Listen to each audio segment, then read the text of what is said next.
Yeah, yeah, okay. All right, so the next talk is me. Yeah, I'm switching role. Um, and I will talk about large-scale Kubernetes deployment. Basically, it's a return of experience of a project I've run last year when I worked at OVH. So how we went to cluster API, why, what are the tools that we have seen, what are the challenges, limitations, so on and so forth. And if the demo cards are with me, we may have a little bit of a quick demo. Briefly, a little bit about myself. So I'm self-employed. I own my own company. I do freelancing, and I'm involved into a lot of community, Azure MVP, CNCF ambassador, and so on and so forth. I spend my time between my clients, teaching, and contributing to open source projects in different ways, speaking, code, documentation, organizing events. We organized the KCD France in March, for example, and we are working to the next edition. So on and so forth. What do I do? Briefly, a lot of things. I try to cover all the needs that my clients may have in the cloud-native ecosystems. So that goes to Kubernetes and Docker, obviously, but not only CI/CD, observability, security, automation. I really try to not decide which tool to use, but rather show which tools that exist, how they work, what are their benefits, and that lets to the company I'm working with to decide if they want to go to Grafana or Instana, if they want to go on GitLab or Drone, Azure, AWS, and so on and so forth. So how the project started. When I joined the company, when I joined the team, all deployments were made with Archie EV1 provider, Terraform provider. So all clusters were deployed at once, and if you want to deploy like 10 clusters, there's 10 execution of Terraform and the provider to deploy the 10th cluster. Leveraging OVH CDS. CDS is a continuous deployment system, open source, a continuous deployment system that has been built by OVH and maintained by OVH that you can use. Works perfectly, by the way. So we're just having an internal workflow that does this, and some internal API, because at OVH there are some homemade services that are leveraged by the infrastructure teams to deploy the platforms that will be used by OVH clients. And when we thought about this project, we were like, how about we be able to do this one time? So not having to deploy clusters, do a configuration, go through CDS, do this and this and this and this, but perhaps find a way to get off way, git commit, and boom, that's it. There were known issues in the product, known issues of how the Kubernetes clusters were deployed first. Node management wasn't that easy, especially because this topic is, how could I say, OVH specific. When you ask to have a bare metal instance at OVH, you don't really ask to have a bare metal instance. You ask for an instance of a service, and this service triggers internal stuff that gets servers and deploy the operating system and so on and so forth, which made us in a situation where we weren't able to identify easily which node we can easily get out of the cluster using Terraform and replace it with another. Speaking about Terraform, we face several issues scaling. Deploying one Kubernetes cluster is easy. Deploying hundreds of clusters at once with Terraform, with states and remote states and that kind of stuff, is going to get tricky, especially because Terraform doesn't offer yet, or Terraform or OpenTF. I won't go through this topic. Not here. Afterwards, if you want, but not here.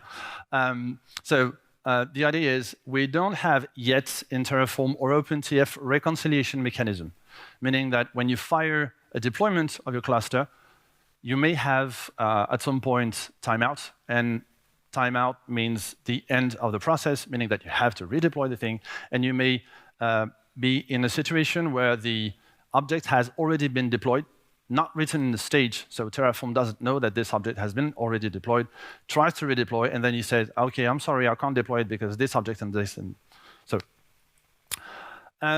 another concern that we had is, let's see if the futures make me wrong, but RKE v1 is not evolving anymore. I guess at least that's what I think. And we had concern about long-term supports. I reached to different people, and I haven't been able to have a clear answer. Will the RKE v1 Terraform provider will be supported and will evolve in the long term? So we went to the final big point, which was the bare metal management that I've just talked about just a few seconds before. This system were in a rebuild stage, meaning that we would want to leverage new APIs that weren't available at the time of the project. So as you can see, there's a lot of, well, these are the basic issues. There were a lot of topics around this, and that's where I started this project. So could be tricky, it was.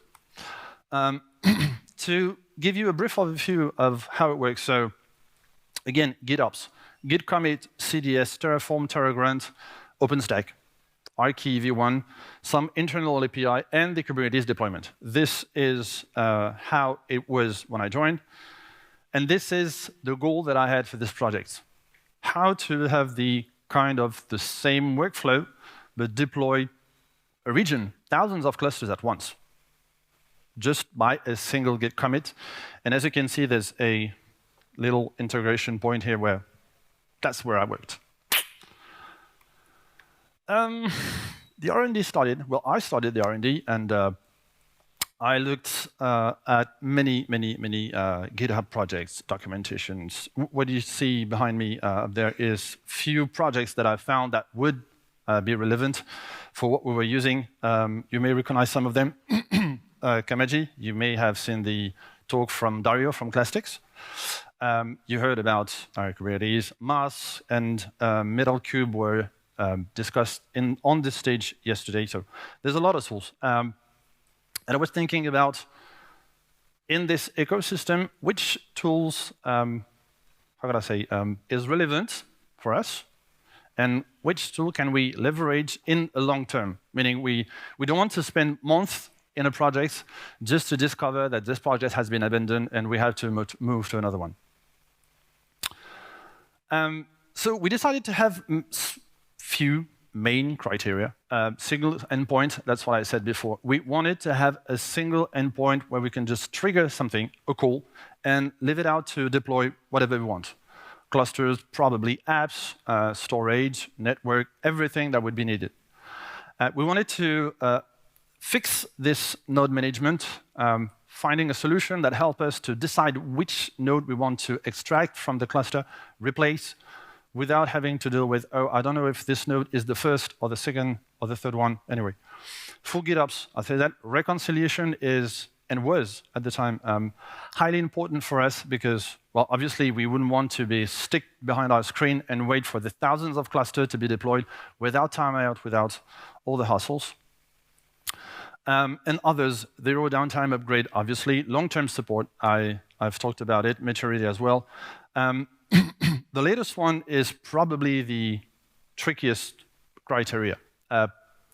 We thought about what if we could find a solution that helped us to have control plane, for example, on bare metal, and workers on virtual machines, deployed all again at once with the same solution without having to trigger more than one call.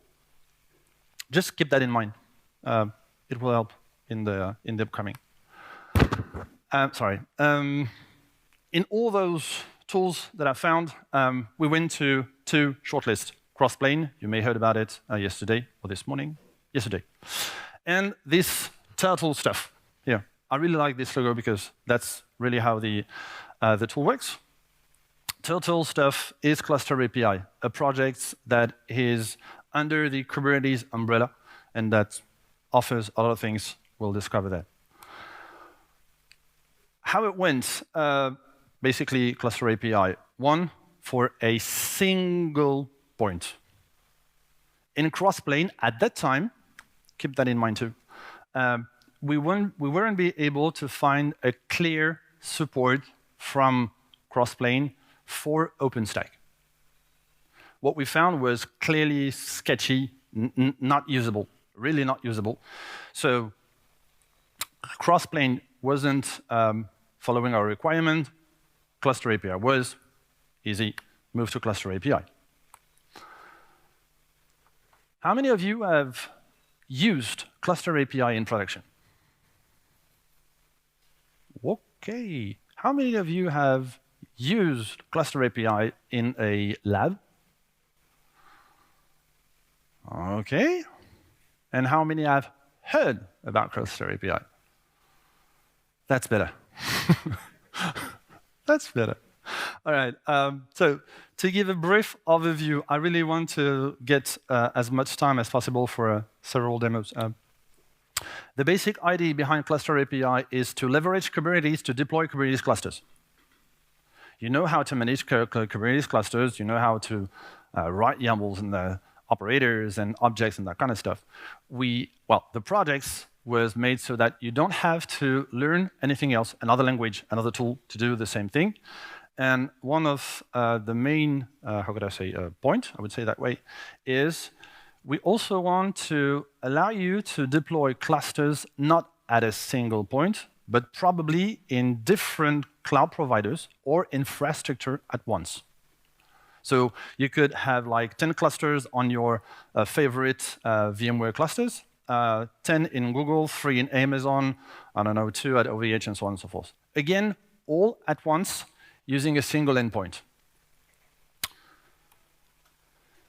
Internally, it leverages a lot of components, so this is from the Cluster API book that I highly advise you to read. It's really interesting, and it really explains a lot of things about how Cluster API works underneath and how you can really leverage all these amazing features and upcoming features. So basically, each cluster will be managed in its own namespace in what we can call the seed cluster. And in this namespace, we will then use CRDs that will trigger objects to be created that will provide the bootstrap, the infrastructure, the control plane, machines, and so on and so forth. What would be deployed in the end? It completely depends on the provider that you will use. The Azure provider doesn't work exactly the same as the AWS one. You can even trigger a very useful provider named Bring Your Own Host from the Tanzu team at VMware. And this provider allows you to import into an upcoming cluster that will be deployed by Cluster API existing worker nodes from an existing cluster where you probably would want to migrate to new versions of the control plane or simply ditch the existing control plane because you have many issues. There are a lot of different ways to leverage Cluster API. It really depends on the provider, and the provider documentation will teach you how to use it, how to leverage it, what are the options, what are its features, and on and on. OVH leverages OpenStack. This is commonly known. So I was tasked to work on OpenStack. And this is how OpenStack Cluster API provider works. So we have clusterctl, which is the tool that we use that leverages the Cluster API controllers that are deployed in the Bootstrap cluster. And those controllers will be able to discuss with everything like authentication, API calls, and so on and so forth, with OpenStack APIs to trigger the creation of several virtual machines that would be at first control plane. And once the control plane has been fully initialized, then it will trigger the worker plane or the data plane. I won't go through all these tools that we have here. It's clearly OpenStack specific, and let's skip it for now. Obviously, this is a project when we work into a project with, in the unknown, we have issues and we have limitations, but let's talk about issues. The very first tricky one is keystone rate limit. It probably doesn't sound like it, but when you leverage cluster API on OpenStack, different operators triggers OpenStack APIs like every second. And what we had at OVH at the time is we have some mechanisms so that Keystone, which is the component responsible for everything around notification, will be, how can I say, DDoS at some point. Because we have deployed like thousands of clusters, and those thousands of clusters have their own operator controllers, in this case. And those controllers will then hammer Keystones. I found it because I left my POC running for a week because I went on vacation. And when I went back to the project, everything was died. And I was like, what's going on? So we spent a few hours to look at it. And someone said, it might be Keystone rate limit. And I was like, is there any rate limit on Keystone? Oh, we forgot to tell you about this. OK, thanks. At that time, we had I insist on this at the time. Documentation has really evolved in a good way. But at that time, there was documentation glitches, especially on what we call Capo, the cluster API OpenStack provider. There are some undocumented options. Some options weren't really working the way they were, kind of things. Instability, because this is a POC, so a POC are unstable, we know that. And the latest one, for now, and probably the hottest one, is using the Ubuntu, because I'm a fan of Ubuntu, at least until now. Building the image took hours. You don't know why, you don't know how. You just trigger the image builder for OpenStack, and you just go to have lunch. And when you spend 3 hours, because we all spend 3 hours at lunch, the image is still not yet done, and you don't know why.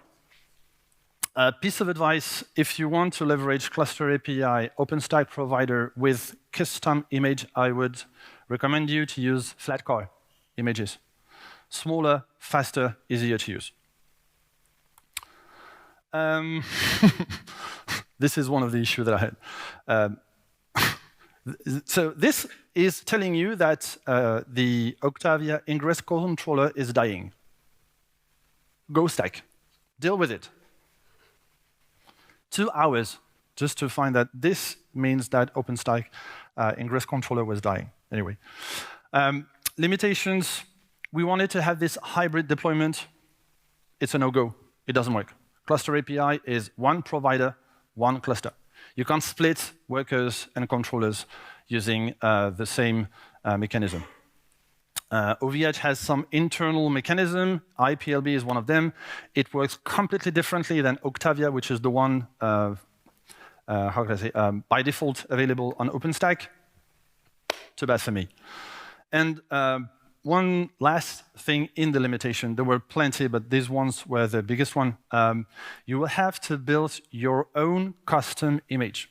You won't be able to leverage the OpenStack by default image to leverage Cluster API. You will have to build your own, push it into the OpenStack image registry, and then tell the Cluster API operators to use this very specific image to deploy this cluster. Before jumping into this demo, I have a few takeaways, because this is POC, but the POC gives a lot of good things. The first one is node management with a breeze, because nodes are a Kubernetes object. kubectl delete, and that's it. And it deletes the node, kubectl create, and I'll add another node. Don't need to see if this is the third, the second one, the 10th one anyway. Doesn't sound like it, but Kubernetes upgrade can be done in place. Fast, really fast upgrades. And when you have the full control of your application, it means almost 0 downtime. You don't have to deal with, we have to spin new nodes and then move the application to the new node and then drain the old one and so on and so forth. Cluster resource set, I haven't spoken about it. It's a nifty feature that allows you to leverage Cluster API config maps to deploy in the working in the workload clusters applications. So basically, you are using config maps that are your YAML deployment. And using labels, you will tell Cluster API, once those clusters will be spawned, up and running, deploy those applications. For example, you can deploy clusters without CNI, and you will tell then to Cluster API to deploy Cilium, and then to activate Cilium service mesh, and then to deploy the cluster mesh, all using Helm. And in the end, we were able at the time to use Kubernetes to deploy and manage Kubernetes, which is one of the biggest main points. No need for HCL, Python, whatever the thing. Plain Kubernetes objects. Few next steps that we were thinking about. We really wanted to have this hybrid thing. And we could have done it, but we would have then to fork the OpenStack cluster API provider and then do some tweaks. And this will put you in a position where the project still lives and evolves, and you have to maintain this your own fork. And we try to avoid that anyway. As we were at OVH, and OVH has several internal homemade APIs, no IPLB and no storage management, meaning we weren't able at the time to use cluster API to trigger the workloads cluster to ask for distance storage, NFS storage for stateful applications, and so on and so forth. This is something that we wanted to work on, but because of different, let's say, internal topics, we just put that aside. Too long to read. Large-scale deployment at OVH with OpenStack or wherever where there's OpenStack available, go for it. It works. No worries about it. Most well, let's say the biggest cluster API providers, you can really go for them blindly. They work like magic. Seriously. If you're looking for hybrid, large-scale Kubernetes deployment, there's a feature request that has been opened a few months ago. This is a work in progress. It should come at some point. Just keep in mind that if you want to do the hybrid thing, you will have to fork the cluster API provider you want to use and add the features that are missing. And then you will have to maintain this provider that you have forked aside of the official one. Could be at some point tricky. Let's go for a quick demo. I wanted to leverage the OpenStack provider because the talk has been made on top of OpenStack, but for whatever the reason, let's put that aside. We'll use KabeZ. KabeZ is the Azure Cluster API provider, which allows you to, just to let you know, it allows you to deploy your AKS clusters in two flavors. Either the managed one, so the AKS one, with the control plane managed by Azure, but it also allows you to deploy Kubernetes clusters on Azure VMs. It's a different configuration that you will push into the cluster API provider. You can even use both. So you can tell the cluster API to deploy 3 clusters managed and then 3 clusters fully on virtual machines. It's completely up to you. And I forgot something because you may see that I may run out of battery. Matthias, can I get my bag?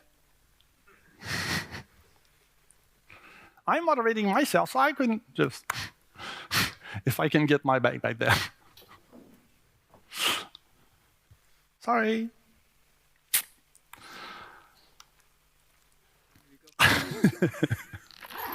Let's make it quick. And obviously, this is recorded yet. Because why not? Ah, damn. I should have worked about it. Anyway, let's do this.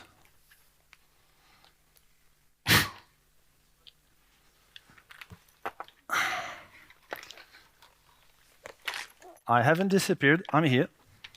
I'm just making myself ready.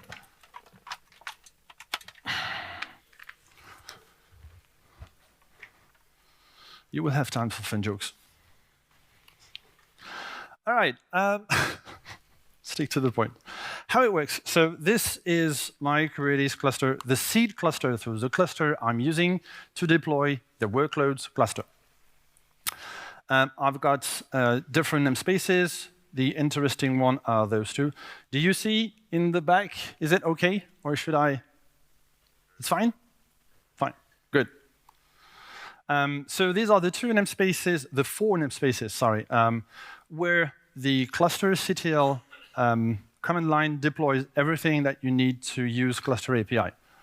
Bootstrap, control plane, what is relevant to the provider that you want to use. One thing that I haven't mentioned, you can have on the same seed cluster several cluster API providers.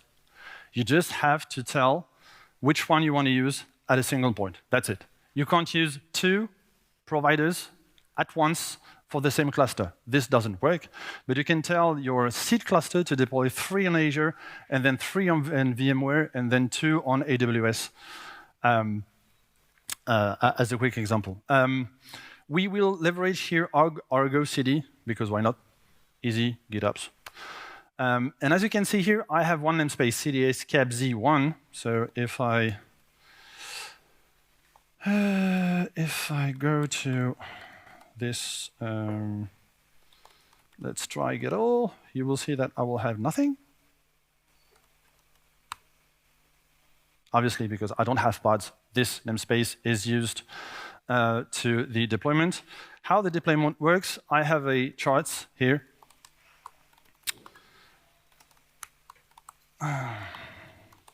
This charts uses templates, Helm charts, obviously. And this template is what the cluster CTL tool generates Helmified. So basically, you can create templates using cluster CTL generate, just to let you know, even if it doesn't work, but just to let you know. That way, so generate cluster, blah, blah, blah, that kind of thing. This will generate a YAML, and this YAML has been Helmified so that it can be leveraged using Helm. Before I forgot, there's no yet production-ready add-on to use Helm charts directly through the cluster API. Reasons why I'm using Argo CD here. And I have my values. Oops, where am I?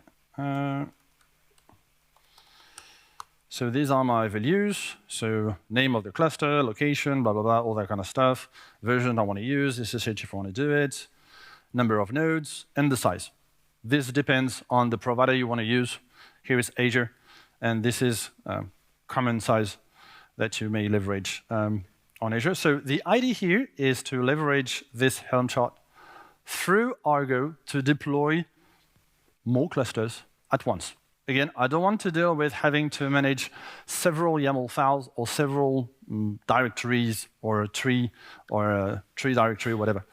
I just want to be able to edit one file, and this file will then trigger the deployment of my cluster. How can I do this?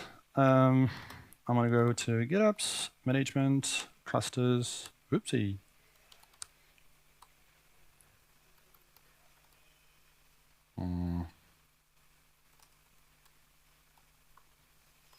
Workload. Clusters, cabz, and I have an application set, so an Argo CD application set that you can see here.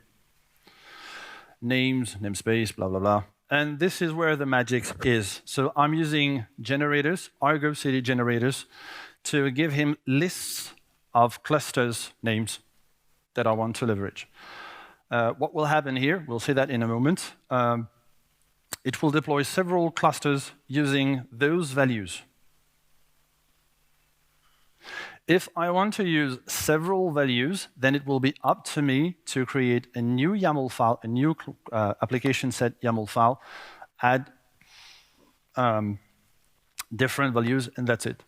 It could be useful if you want to use Argo CD to deploy your development clusters, test clusters, and then production clusters. 3 files, and you just name those clusters at once, and that's where the magic begins. Let's edit this one. Let's copy paste this. And again.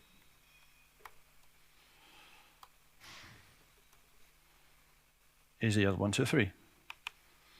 All right, GitHubs, git push, not force. Oopsie, forgot. Commit, preparing, push. All right, let's go to my cluster. Let's see what I can see in Argo City now. Stop. I'm lazy. I don't have any ingress, blah, blah, that kind of stuff. Just choosing plain kubectl. And if the demo gods are with me, I should.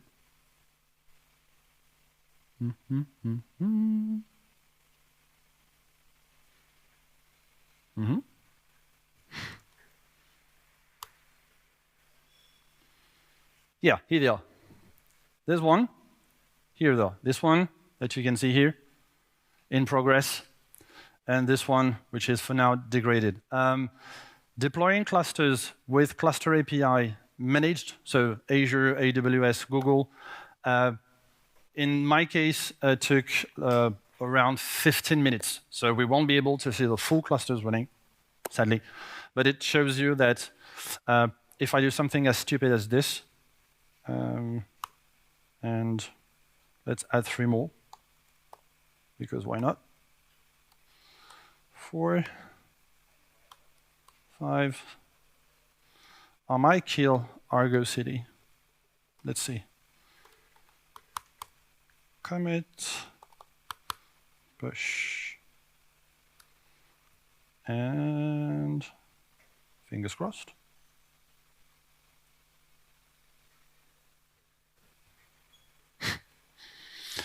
I might have asked too much to Lady Luck. 2, 3. Yeah, 4, 5, 6. And here they are. In 10 minutes, all the clusters will be available. What's missing is how can I get the kubeconfig file to manage those clusters. All kubeconfig files are stored in this seed cluster as a secret. So I will cheat, basically. So I'm getting the file, kubectl get secret, blah, blah, blah, blah, blah, on the namespace of the cluster, getting the value. This is a secret, Kubernetes secret. You heard about it yesterday and also today. Kubernetes secrets are encoded, not encrypted. So I'm just getting a base64 decode. I have my file, export. There we go. And I should be able to do this. Yep, that's right. And if I do this, I'm in. So this is my seeded cluster deployed by Argo City through the cluster API, leveraging the Azure provider. What's missing here, just to be quick and get back to questions, if there are some, I'll say that, is deploying. So I have deployed 6 clusters, and for a single seed cluster, it's fine. If you want to deploy thousands of clusters, you may want to build intermediate seed clusters so that you have the seed cluster, which will deploy several ones, 20, let's say. And those 20 clusters will serve as seeds for hundreds of clusters each for any of them.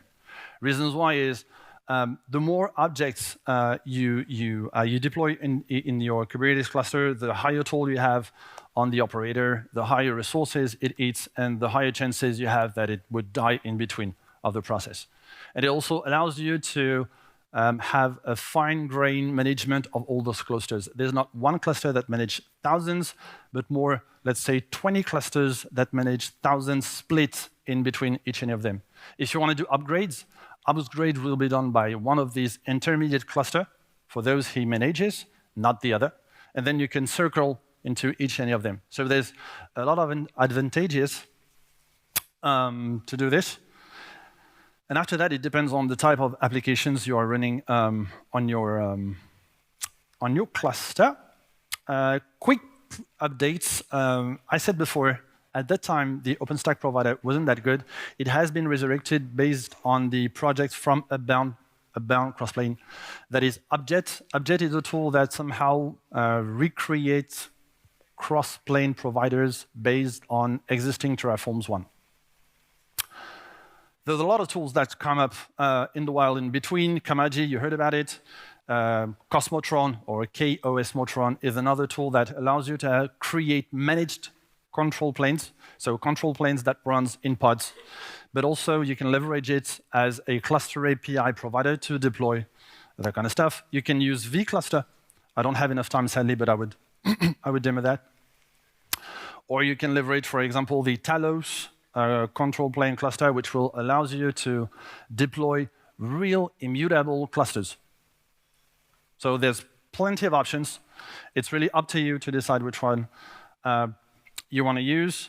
And to finish on this, the project lives on. There's an add-on, there's a Helm add-on provider that's coming up. Not really stable for now, but it's coming up. There's a plugin that comes up for a cluster CTL, as you can add plugins using Crew for kubectl. There's a lot of things that's happening around this cluster API, and from my perspective, if you want to only deploy Kubernetes clusters and manage Kubernetes clusters with Kubernetes, Cluster API is clearly the tools to go. If you want to go outside of it, deploy virtual machine, that kind of stuff, perhaps you want to switch to Crossplane or other tools. I'm right on time. Woo. I'm moderating myself. Wow. Is there any questions?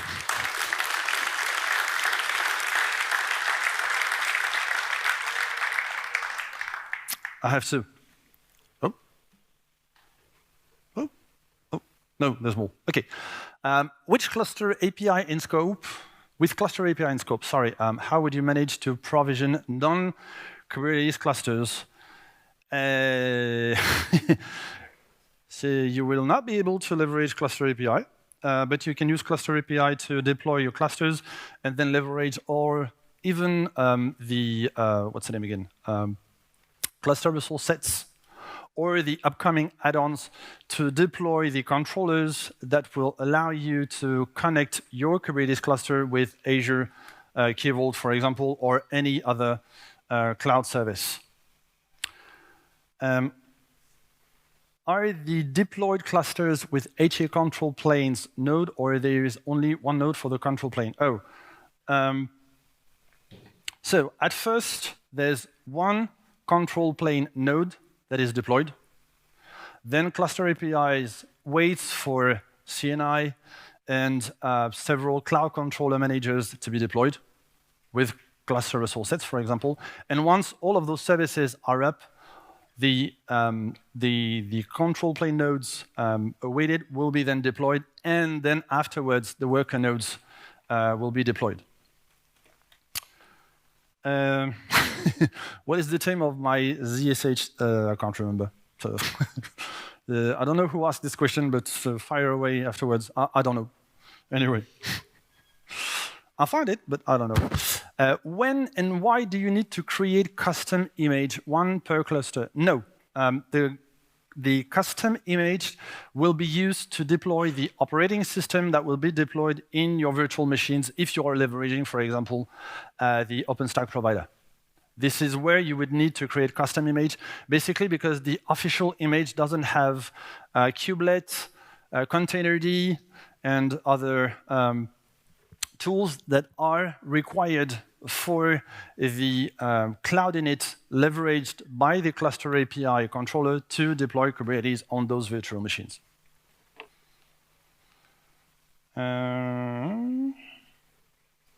Does cluster CTL support this manage hierarchical? No. If you want to do this hierarchy in several seeds setup, it's completely out of the cluster CTL topic. It's up to you to deploy the first seed cluster. This seed cluster will allow you then to deploy the intermediate ones.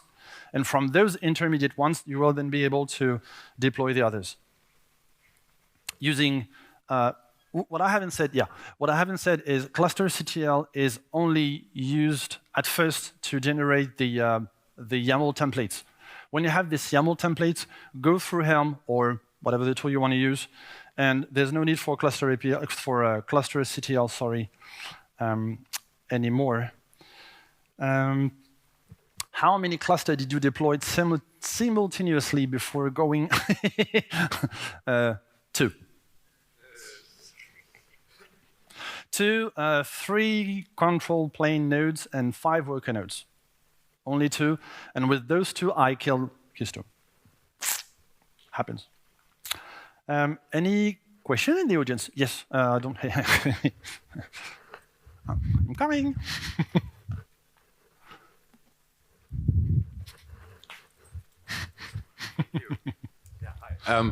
Just one question. You had the Kubernetes version within the cluster manifest. So to upgrade a cluster, is it enough to just increase or set a new version in the cluster manifest? Yes. Really? Yes. Cool. Thank you. You edit the file or your values in your YAML using, I haven't showed that, but yes. You just said, now I want to use 1.7.3, and it will automatically trigger upgrades.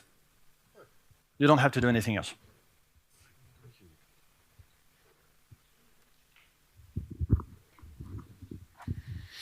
You talked earlier about the storage API requirement. Can you explain that maybe a little bit differently? I think I misunderstood. To put it simply, this is OVH specific. It's because their storage platforms offers specific APIs that we weren't able to leverage through Cluster API. This is very OVH specific for this moment. One last question that I see, how do you update the initial cluster like any Kubernetes cluster? This is where the magic happens. You used to manage Kubernetes clusters, you know how to manage Kubernetes clusters deployed by Kubernetes clusters. One thing where you might be wary is, how could I say that? If you trigger from the seed cluster an upgrade from a YAML or a application set that manages 10 clusters, then those 10 clusters will trigger updates at once. So it's up to you to decide if you want to deploy like 10 cluster development with this mechanism, 10 clusters production with this mechanism, and then manage them. But leveraging this, where am I? If you leverage the app set, and if I change this version here, the 6 clusters that I have here, all of them will trigger upgrades. And I won't have the ability to decide which one first, when, how long, how. It's up to the Cluster API to manage that, and it's up to Ladylock to help you to have them all updated at once. So you really have to be wary about this, really. I don't know where the mic is. Sorry. There's the possibility of Argo rollouts, no, for this, so you can kinda control how it updates. Yeah. It should work. It should work. You're imagining? Yeah, it should work. Yes, using Argo. Yes, it should work. Definitely. You can even leverage. Well, if you want to go the full, how can I say, full-fledged, you can even leverage Argo events, and Argo events will then trigger rollout, and rollout will trigger upgrades. But it's getting more complex to deploy and to manage on top of Kubernetes clusters.